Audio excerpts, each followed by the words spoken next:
What nonsense Mehak, তুমি শুধু আর শুধুই মাত্র আমার স্টুডেন্ট। এসব কথার মানে কি? আজকের পর থেকে আর আমার চোখের সামনে আসবে না তুমি, কোনো কারণ থাকলেও না। লিভ নাও। অপমানিত বোধ হলো মেহেকের। ইয়াসের থেকে এমন ব্যবহার আশা করেনি সে। চলে যাবে বলে পা বাড়ালো মেহেক। তার আগে একবার তাকালো কাশফিয়ার দিকে। মনে মনে ভাবলো সে, এই মেয়েটার মধ্যে কি এমন আছে যা ওর মধ্যে নেই? কেন ইয়াস ওকে রেখে ওই মেয়েটাকে পছন্দ করলো? দ্বিতীয়বার একই কথা বলল ইয়াস। মেজাজ দেখিয়ে নিজের বাড়ি থেকে বেরোতে বলল মেহেককে। কাশফিয়ার প্রচণ্ড রাগ হচ্ছে এই মেহেককে দেখে, তবুও চুপ করেই রইল সে। মেহেক চলে গেল ইয়াসের ফ্ল্যাট থেকে বেরিয়ে। পিছু পিছু গেল সাইফানও। দরজার সামনে গিয়ে আবারও ফিরে আসলো সাইফান। তারপর একগাল হেসে বলল ইয়াসকে, স্যার ম্যাম কিন্তু খুব সুন্দর, অভিনন্দন আপনাকে। ইয়াসের হয়তো পছন্দ হলো না সাইফানের কথাটা। রেগে মেগে ওর দিকে তাকাতেই সাইফানও ভয় পেয়ে দ্রুত বেরিয়ে গেল সেখান থেকে। কাশফিয়া একবার তাকালো ইয়াসের দিকে। গায়ে থাকা ওড়নাটা মেঝেতে ছুঁড়ে ফেলে দিয়ে চলে যাচ্ছিল রুমে। ইয়াস বুঝলো ওর উপমা হয়তো রাগ করেছে। কাশফিয়ার হাত টেনে নিয়ে আসলো নিজের কাছে। ইয়াসের থেকে নিজেকে ছাড়ানোর চেষ্টা করে বলে উঠল কাশফিয়া, ছাড়ো না আমাকে। ইয়াস তখন শান্ত কণ্ঠে জবাব দিল কাশফিয়ার কথা। রাগ করেছে উপমা? কথা বলল না কাশফিয়া। রাগ তো সে করেছেই, তাকে বাড়িতে রেখে অন্য একটা মেয়ের সাথে বসে গল্প করছিল ইয়াস। কাশফিয়া যে মেয়েটার থেকে বেশি ইয়াসের উপরেই রাগ হচ্ছে। উত্তর না পেয়ে আবারও ডেকে উঠল কাশফিয়াকে ইয়াস। উপমা? সাথে সাথে উত্তর এলো কাশফিয়ার থেকে, আমি রাগ করলে আপনার কিছু যায় আসে? আমি কে আপনার? যান ওই মেয়েটার সাথেই গল্প করুন। ইয়াস কি যেন ভেবে ছেড়ে দিল কাশফিয়াকে। সুযোগ পেয়ে কাশফিয়া চলে যেতে নিলেই দ্রুত সামনে গিয়ে আবারও ওকে জড়িয়ে ধরল ইয়াস। তারপর আলতো করে ওর কপালে ঠোঁট ছুঁয়ে বলল আদুরে গলায়, তুমিই তো আমার সব উপমা। আমার স্বপ্নে দেখা সেই রাজকন্যা তুমি। নির্জন জীবনের নিভু আধারে এক চিলতে রৌদ্রতাপ তুমি। আমার উপমা তুমি। কাশফিয়া মাথা তুলে তাকালো ইয়াসের মুখ পানে। লোকটার ঘায়েল করা হাসিতে কোথায় যেন উড়ে গেল সব রাগ অভিমান। এমন সুন্দর হাসি আর মন ভোলানো চমৎকার কথা শুনলে যে কারোরই রাগ পড়ে যাবে। ইয়াস আর কাশফিয়া এসেছে রুহিকে দেখতে। কাশফিয়াকে আসতে দেখেই সিমি দৌড়ে গেছে ওর কাছে। দুজনে মিলে গল্প করছে অনেকক্ষণ। ইয়াস ওকে সিমির কাছে রেখেই চলে গেছে রুহির সাথে দেখা করতে। কিন্তু কেবিনে এসে রুহিকে পেল না সে। এদিক সেদিক তাকিয়ে খুঁজলো অনেকক্ষণ। কোথাও না পেয়ে বাইরে বেরিয়ে গেল আফিয়া আর উজ্জ্বলকে জিজ্ঞেস করবে বলে। সময়টা সন্ধ্যা। রুহিকে নিয়ে উজ্জ্বল একটা ক্যাফেতে এসেছে। হাসপাতাল থেকে বেশ খানিকটা দূরে। বাঙালিয়ায় মোড়ানো একটা সুন্দর ক্যাফে আছে এখানে। ক্যাফের সৌন্দর্য, স্টাফদের কথাবার্তা আর খাবারের ধরন দেখলে মনে হবে লন্ডনে বুকে এক টুকরো আমাদের দেশ। উজ্জ্বলের মুখে ক্যাফটার সম্পর্কে শুনে রুহিরও ইচ্ছে হলো ওখানে আসবে। তাই ভাইকে বলতেই উজ্জ্বলও শুনল বোনের কথা। সম্মতি দেওয়ার সাথে সাথেই এখানে নিয়ে এলো। উজ্জ্বল আফিয়া আর সিমিকে হাসপাতালে রেখেই এসেছিল যেন ইয়াস আর কাশফিয়াকে নিয়ে এখানে নিয়ে আসে ওরা। ইয়াসের গাড়িটা এসে থেমেছে ক্যাফেটার সামনে। কাশফিয়া একবার গাড়ির জানলা দিয়ে চোখ বুলালো ক্যাফের দিকে। চারিদিকে রং বেরঙে লাইটিং করা। লোকজনের যাতায়াত চলছে সেখানে। পোশাকে আর সাজগোছে বাঙালি মনে হচ্ছে সবার। উজ্জ্বলের সাথে দাঁড়িয়ে কথা বলছে ইয়াস, কাশফিয়া, সিমি আর আফিয়া। ক্যাফের ভেতরে গেছে তারা।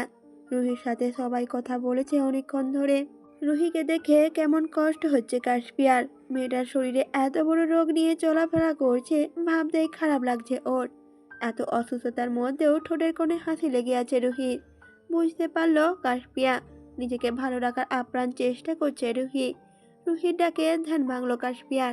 রুহি বলল, আমি ইয়াসের সাথে আলাদাভাবে কিছুক্ষণ কথা বললে তুমি কি রাগ করবে কাশফিয়া? দুদিকে মাথা নাড়ল সাথে সাথে কাশফিয়া। যার উত্তর না। রুহি মুচকি হেসে ওর মাথায় হাত বুলিয়ে বলল, তুমি সুখী হও কাশফিয়া। তোমাদের সংসারে সুখ আসুক। একটা ছোট্ট রাজকন্যা বা রাজপুত্র আসুক। দোয়া রইল তোমাদের জন্য। ক্যাফের বাইরে পাতানো একটা বেঞ্চে বসে আছে রুহি। ইয়াস এসে দাঁড়িয়েছে ওর পাশেই।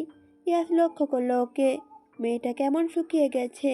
গায়ে ফর্সা ত্বকও এখন আর আগের মতো নেই। চুলগুলোও সব পড়ে গেছে। আগের রুহি আর এখনের রুহির মধ্যে আকাশ আর পাতাল তফাৎ। রুহি এতক্ষণ খেয়াল করেনি ইয়াসকে, মাত্রই দেখলো। কিছুক্ষণ ওর দিকে তাকিয়ে মুচকি হেসে বলল রুহি, আমার পাশে বসো ইয়াস। ইয়াস কথা বলল না, দাঁড়িয়ে রইল ওভাবেই। ঘাড় ফিরিয়ে অন্যদিকে তাকাতেই উজ্জ্বল, কাশপিয়া আর পাখিদের দেখল সে। উজ্জ্বল আপিয়া মাথা নাড়িয়ে বলছে ইয়াসকে রুহি যা বলছে শুনতে, কিন্তু ইয়াস তো তাকিয়ে আছে তার উপমার দিকে। কেমন অন্ধকারে ঢেকে আছে ওর উপমার মুখটা। সে কি তবে রাগ করলো রুহির সাথে কথা বলায়? ভাবনা চিন্তা মিথ্যা হলো ইয়াসের। কাশপিয়াও মুচকি হেসে চোখের ইশারায় বলল ইয়াসকে পাশে বসতে। ইয়াসও হাসলো কাশপিয়ার হাসির উত্তরে। বসলো গিয়ে রুহির পাশে। তারপর বড় একটা শ্বাস ছেড়ে ইয়াসের দিকে তাকালো রুহি। বলল, ওকে বলেছিলাম না ইয়াস, আমাদের আবারও দেখা হবে? ইয়াস মুচকি হাসলো, জিজ্ঞেস করলো রুহিকে, তুমি ভালো আছো রুহি? প্রত্যুত্তরে রুহি বলল, আমি তো বরাবরই ভালো থাকি ইয়াস, তুমি আজ আমার কথা রেখে এসেছো তাই একটু বেশি ভালো লাগছে। চারিদিকে শীতল আবহাওয়া, ক্যাফেতে এত সুন্দর করে লাইটিং করা, পুরো দিনের মতো লাগছে পুরোটা। পাশেই বসে থাকা ইয়াসের কাঁধে মাথা রাখলো রুহি। কি হলো বুঝতে পেরে দ্রুত সরে যেতে চাইলো ইয়াস। রুহি আঁকড়ে ধরলো ওর বাহু। ইয়াসের দিকে তাকিয়ে অসহায় স্বরে বলল রুহি, যেও না ইয়াস, আজকের দিনটা প্লিজ, আমি আর বিরক্ত করব না তোমায়। ইয়াসের কেমন অস্বস্তি হচ্ছে। রুহির প্রতি বিন্দুমাত্র ভালোবাসাও নেই তার মনে, কিন্তু এভাবে ওকে প্রশ্রয় দিলে তো নিজের কাছে নিজেকে দোষী মনে হবে পড়ে। ইয়াস কিছু বলতে চেয়েও চুপ করে গেল। নীরবতা ভেঙে কথা বলল রুহি, একটা অন্যায় আবদার করবো ইয়াস, রাখবে? ইয়াস কথা বলল না, তাকে রইল রুহির দিকে। আবারও নিশ্চয়ই আবুজের মতো ভালোবাসা চাইবে ইয়াসের থেকে। রুহি কেন বোঝে না? ইয়াস তার সবটুকু ভালোবাসা দিয়ে দিয়েছে উপমাকে। ইয়াসের উত্তরে অপেক্ষা না করেই রুহি বলল আবারও, একবার ভালোবাসি বলবে ইয়াস? মিথ্যে করে হলেও একবার প্লিজ বলো না তুমি আমাকে ভালোবাসো। ইয়াস চোখ দুটো বন্ধ করে শ্বাস ফেলল। মনে মনে প্রচণ্ড রাগ হচ্ছে তার। আপাতত নিজেকে সংযত করলো সে। রুহি অসুস্থ, রেখে কিছু বলে বসলে হয়তো কষ্ট পাবে, তাই নিজেকে শান্ত করলো ইয়াস। বলল রুহিকে, তুমি তো অবুঝ নও রুহি, কেন বারবার এমন অন্যায় আবদার করছো? মনে একজনকে রেখে মুখে আরেকজনকে ভালোবাসি বলাটা পাপ, জানো না তুমি? রুহি তখন বলল, আমার কাছে তুমি সবার আগে ইয়াস, পাপ পুণ্যের সব ঊর্ধ্বে তুমি। একবার বলো না ইয়াস, তুমি আমাকে ভালোবাসো? মিথ্যে করে হলেও একবার বলো।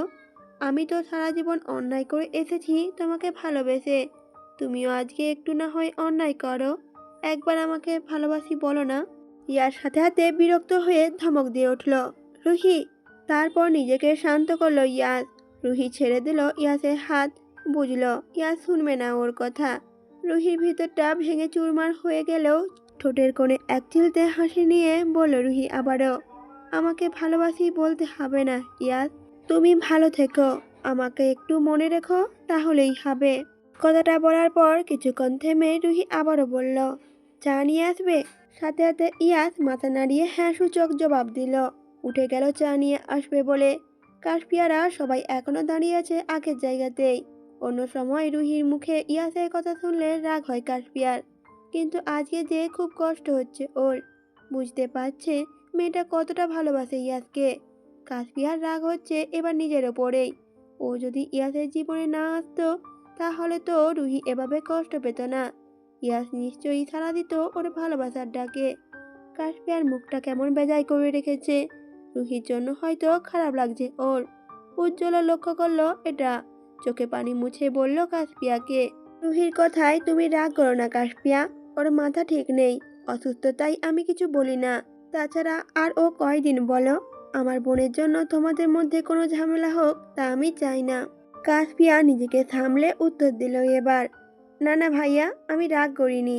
কাশপিয়ার উত্তরে খুশি হলো উজ্জ্বল। সবাইকে নিয়ে চলে যেতে চাইলো এখান থেকে। রুহি না হয় আর একটু সময় ওখানেই বসুক। কাশপিয়াও সায় জানালো উজ্জ্বলের কথায়।